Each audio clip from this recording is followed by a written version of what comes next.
DogWorks Radio is sponsored by Alaska Dog Works. Check out their website at alaskadogworks.com. From DogWorks Radio Network, sponsored by Alaska Dog Works, professional canine training center in Anchorage, Alaska. This is the DogWorks Radio Show, committed to families and their dogs to build lifelong and fulfilling relationships. Visit our website at dogworksradio.com. DogWorks Radio is part of the one and only 24-hour internet radio network dedicated to dogs. Now, here are your hosts, Robert and Michelle Forto. Hello and welcome, everybody. This is Robert Forto, and you're listening to DogWorks Radio on KVRF 89.7 in the Mat-Su Valley. RadioFreePalmer.org is our live streaming site, and you can find us over on DogWorksRadio.com, as well as searching DogWorks Radio on all social media. Make sure you check us out there. And today we are joined by Camille. She has a YouTube channel called Meeler Huskies. Camille, how's it going? It's great. How are you? I am well, thank you. I know you're calling in from Los Angeles, but could you introduce yourself and tell us who you are and what you're all about, please? All right. Well, I'm Camille. I have a YouTube channel called Meeler Husky. I've had it for about 3 years now. I have been a husky mom for over 9 years, so it's almost 10 years. And I've had 2 Siberian Huskies. Both of them have idiopathic epilepsy. I kind of started the YouTube channel 3 years ago as a way to hang out with my dogs more and also to kind of share information online about this breed and, you know, help people in making their decision of whether or not they want to have a husky added to their family. Well, you know, I was watching several of your videos over the last couple of weeks. You reached out to me to talk more about your channel and, of course, a little bit about canine epilepsy and some of the issues that you have talked about on your YouTube channel, as well as, of course, we're going to talk a little bit about your dogs. For folks that are listening, they know that we host another show here on our podcast called The Sci Vibe by my friend and co-host Dorothy Wills Raftery from New York, and she is a very big advocate for canine epilepsy. But let's start off right off the start. Tell us a little bit about your 2 Huskies. Okay, so Phoenix is our 9-year-old red and white husky. She was my first dog, which I wouldn't recommend anymore, but I did so much research before I got her, and I kind of had the idea to start the YouTube channel because of that. I just kept soaking up all the information I could find on Siberian Huskies because I just really fell in love with the breed, and I fell in love with her. We chose to add our second husky, Falcon, to our family several years ago as well. We rescued her from a husky rescue, and she was just like an amazing addition to our family. She just loved being at the bottom of the of the hierarchy of the pack, so it just worked out so well.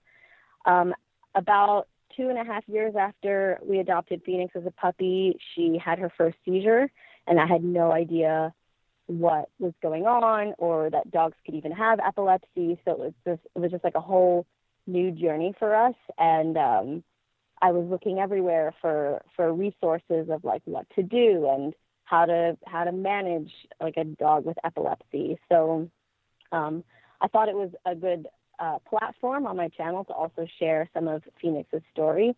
And then unfortunately, even though the 2 of the dogs were not related at all, Falcon also, a year after we adopted her, had her first seizure as well. So she was diagnosed with idiopathic epilepsy as well. So then we had 2 epileptic dogs in the house, and it just became our lives for a bit. Unfortunately, last year we lost Falcon to what we thought was a brain tumor. She just was meant to grace our life for 3 years and make it as full as it could possibly be, and then we had to say goodbye. Well, first off, my condolences to losing Falcon for sure. I know it's always tough to lose a member of the family, but the legacy lives on your channel, and I'm sure that she would be very grateful for that, wouldn't she?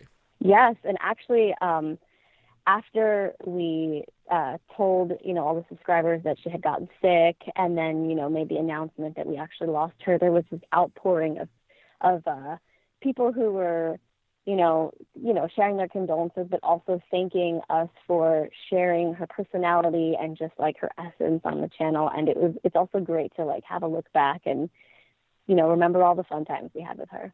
Right. So let's talk a little bit about epilepsy first. And for folks that have not listened, this may be their first introduction to this disease or illness that dogs are dealing with sometimes. Can you sort of run us through what canine epilepsy is? What are some of the signs and symptoms? Maybe what are some of the treatments, that sort of thing? So both of my huskies had idiopathic epilepsy. That is basically when everything else gets ruled out. So usually the first time they had their seizures, we brought them to the ER because we didn't know what was going on. And also we wanted to make sure it wasn't a symptom for something worse or something different.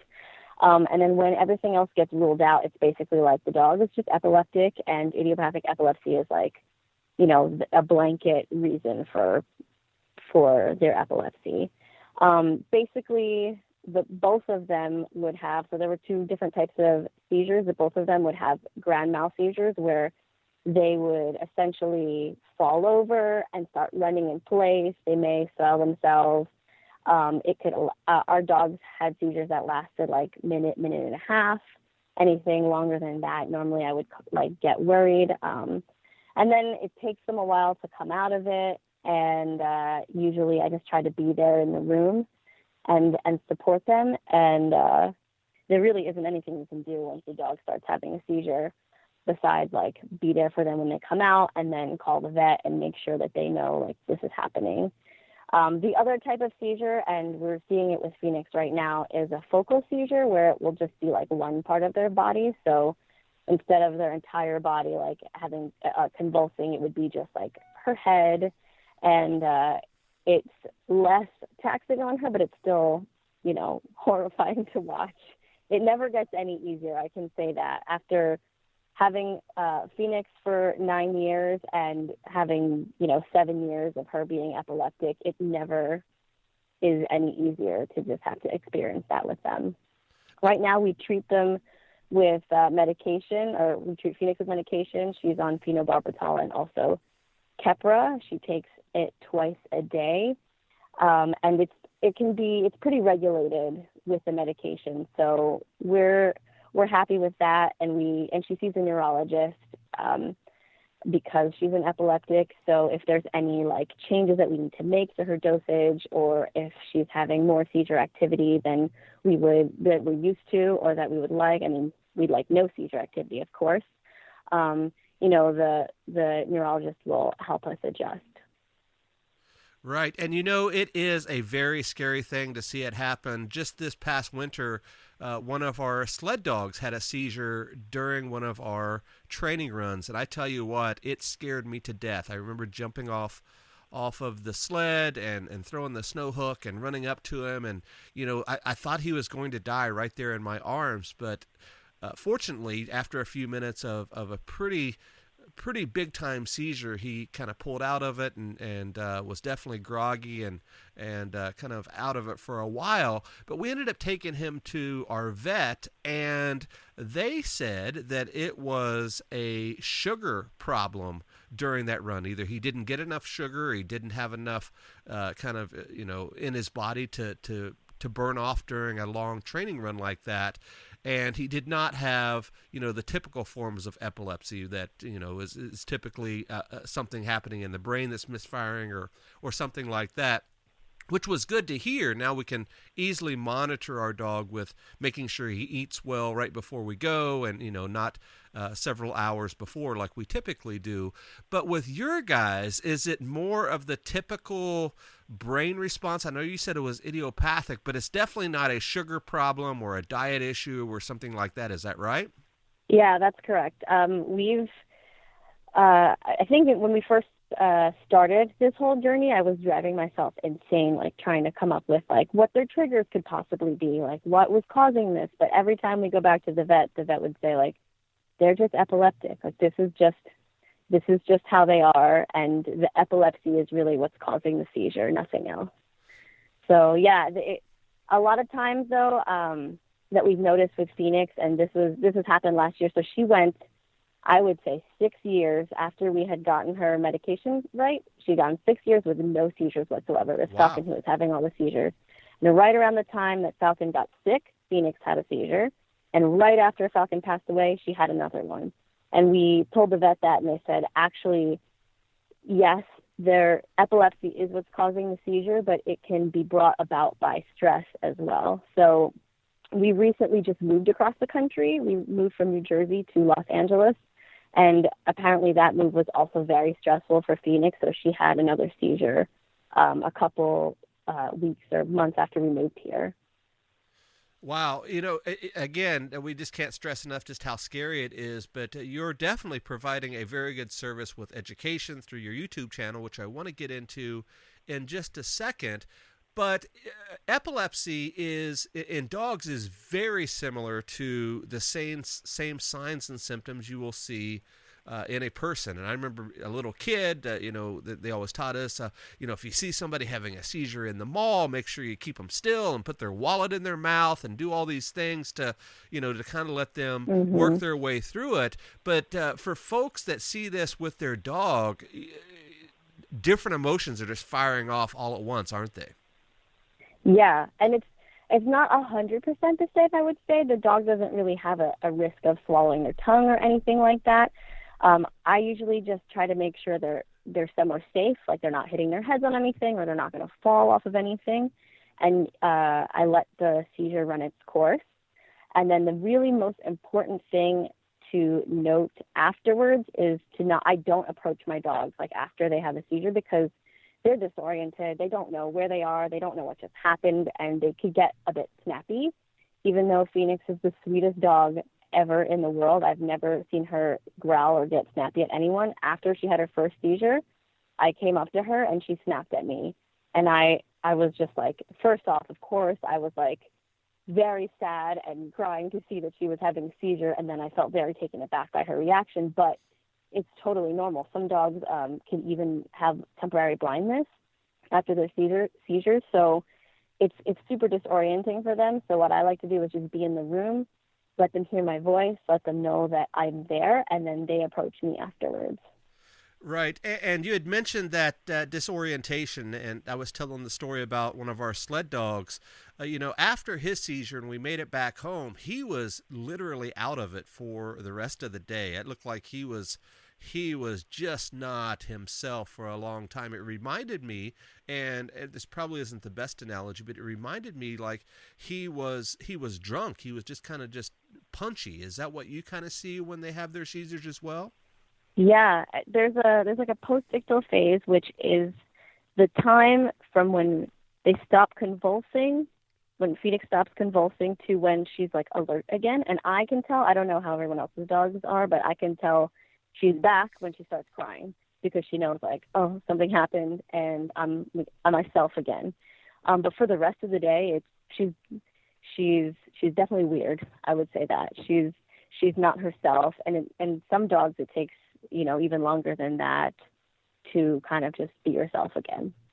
So for folks that just joined us, we are talking to Camille. She is a YouTube host on a channel called Meeler Huskies, and she tells stories and does some really cool videos about her dogs and sort of the trials and tribulations of canine epilepsy and some other things as well. I have to get into the nuts and bolts of being a YouTube host. I'm sure it's quite a bit different than being a podcast host. I'm sitting here in my cabin right now, and I'm looking at my my recording software and just talking to you pretty much over the phone, over on Skype. And that's all that I have to deal with. I'm sitting here in a sweatshirt. My hair isn't combed, anything like that. I would love to hear some of the things that make life difficult for being a YouTube host. Oh, well, okay. Well, there's the normal YouTube stuff. I have to look presentable. So I usually try to film 3 or 4 videos in one shot, so I don't have to do my entire face up that many times. So I try to be efficient that way. I also worry a lot about lighting. So the YouTube channel is my side hustle. It's not my full-time job. I do have another job, like my day job, that is like a 9 to 5 sort of deal. And so the only free time I really have to film my videos is at night. So I had to get some pretty powerful LED lights to make it not look like nighttime while I was filming. And, you know, the usual gear, make sure my camera settings were correct, make sure that I have like a good quality microphone so that the sound sounds good.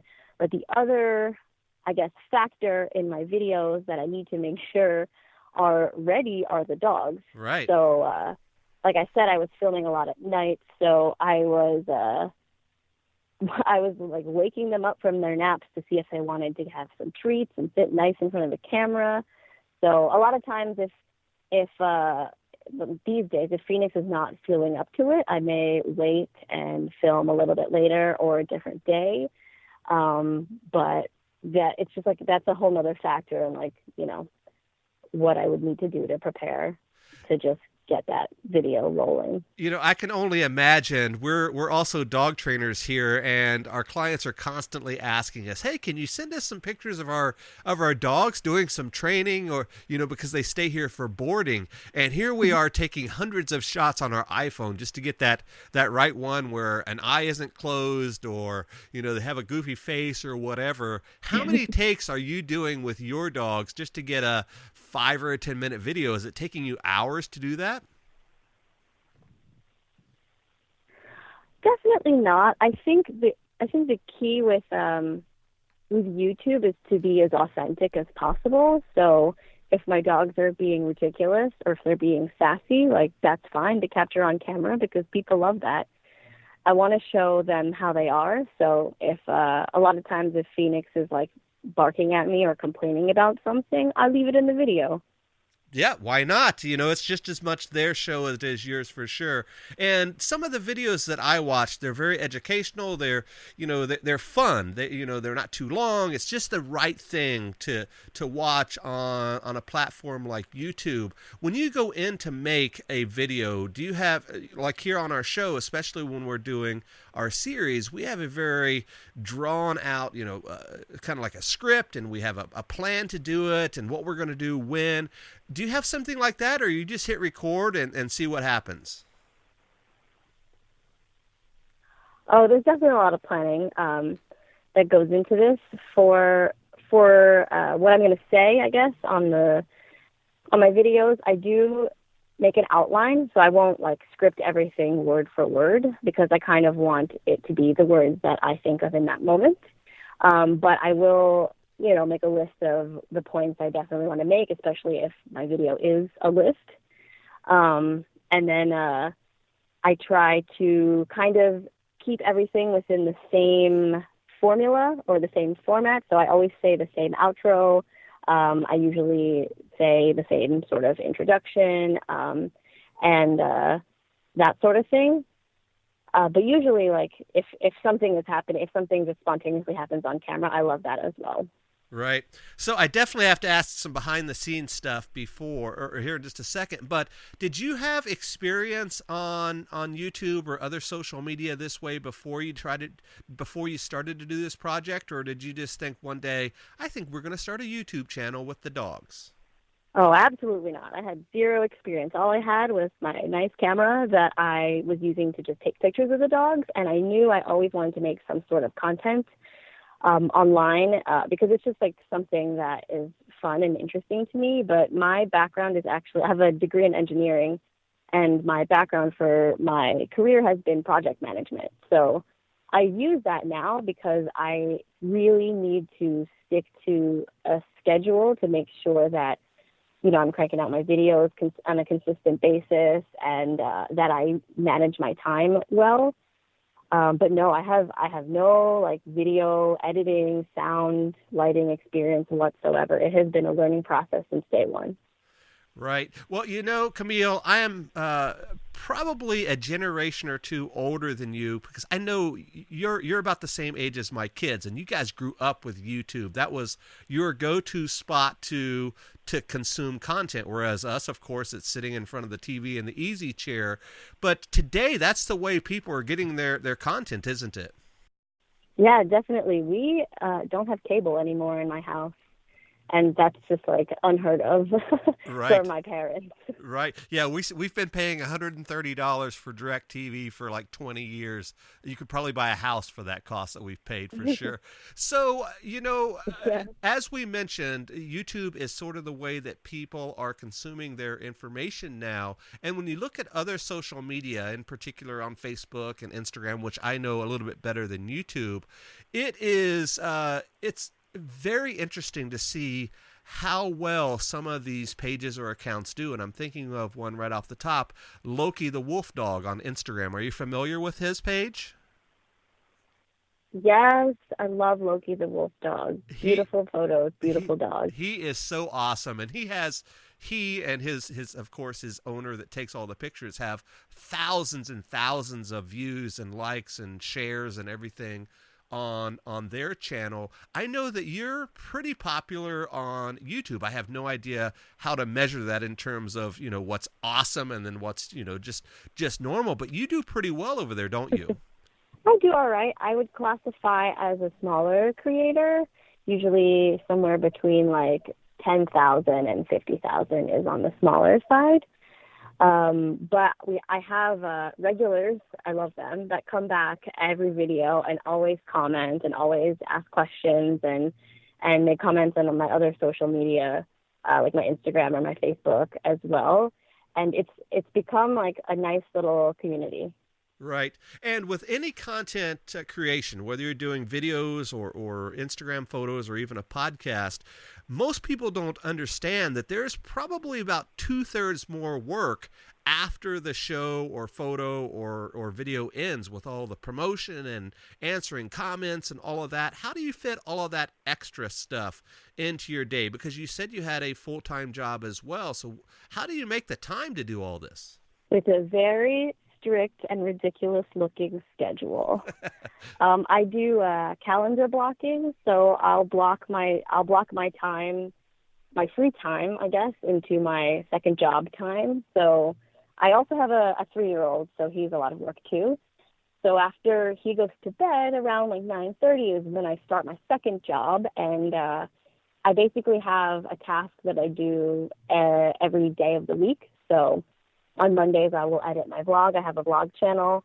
On Tuesdays, I will edit my main video. On Wednesdays, I will do all the promo for that main video and answer a bunch of comments. And then on Thursday, I'll film the next 3 videos for the next 3 weeks. I like to try to stay ahead. So it's that kind of stuff there. And maybe I'll spend like 3 or 4 hours after he goes to bed on it. I don't really sleep very much. Right. But I function really well. I think this is just me. I don't know. Some people are like this. I function really well when I have a very full schedule. So it's just kind of the way I like to have it. Well, you mentioned here at the top that this was your side hustle, your second hustle. I know exactly what you're talking about. Your schedule sounds very similar to mine, with that's being spread out throughout the week, with promoting on one day and editing the next. And it truly is a hustle, and you have to stay on the grind or things fall about pretty quickly. If we can, Camille, we have a few minutes left, and I want to definitely jump back over to talking about not only the mission you're trying to promote, but also the dogs. You had mentioned that you'd always wanted a Siberian Husky, and when you got your 2 guys, of course, they were dealing with some health issues. But what can you tell folks? Because I hear that all the time. I want to get a Siberian Husky because of X, Y, Z.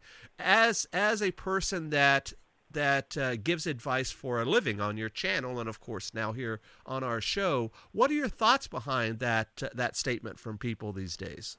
I would say do as much research as you can. I mean, if it's your first time having a Husky, of course you're not going to know every little detail about having a Husky when you get them, but at least at a minimum know that they're high energy dogs, that they require a lot of grooming, that they can also sometimes escape from your yard, and they love to run. So it's stuff like that, educate yourself before you get into it, because what makes me really, really sad is when I see Huskies that are at rescues or shelters because their owners just didn't know what they were getting into when they adopted the dog. And they adopt them because they're beautiful. They are beautiful dogs. They have very beautiful personalities, and they have lovely eyes, and everything about them is just so I don't know what it is, but I'm in love with the breed, obviously. So it's so amazing. But I just, my message is make sure you know what you're getting into before you get into it. And, if you have to adjust your schedule, or if you have to get help from other people, then maybe that's what you need to do. Right. That's great advice. And if we could bring this right here to the present, I know that there's a big campaign going on now with the Huskies on Game of Thrones, and some of the stars of the show are saying, please do your homework. Don't run out and buy a Husky just because they're featured in the show Game of Thrones. And that happens all the time. I remember back in the day when 101 Dalmatians came out, everybody wanted a Dalmatian. Or when Air Bud came out, everybody wanted a Golden Retriever. And that's what we're seeing today with Huskies. And like you said, most of the time people don't know what they're getting into. And sadly, a lot of them end up in shelters, don't they? Yeah, and I think it brought it to light for me, because when we were looking for our second Husky, we knew we wanted to get a rescue, and the shelter that we went to, it was only Huskies. I was like, wow, there's this many Huskies that need help and that need a home. That's crazy to me. It is.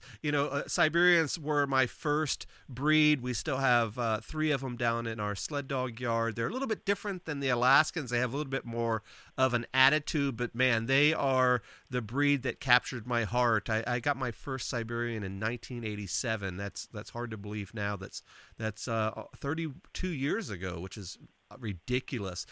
Camille, you said you lived in Los Angeles. Do you live in the heart of the city? And if so, how do you keep that dog exercised by living in the big city like that? So we live a bit outside the city, and we live very close to a park. So she does love that. We do have a backyard that's fenced in. Finally, when we lived in New Jersey, we had a huge yard but no fence. So that was problematic for a Husky, obviously. But she loves hikes. She loves going to the park. We have a really nice walk on a canal near us, so we'll do that. And Phoenix is 9 years old now, so she's mellowed out a lot. So she's happy just laying in the sun. Very strange, but she does that. And then also hanging out in our baby pool. And one of her favorite things to do is go to the many dog beaches around us, because she just loves getting her feet wet and running around on the beach with the other dogs. That's awesome. So folks that are listening, you can have a Siberian in the city. A lot of people ask that question, but yes, it is definitely possible.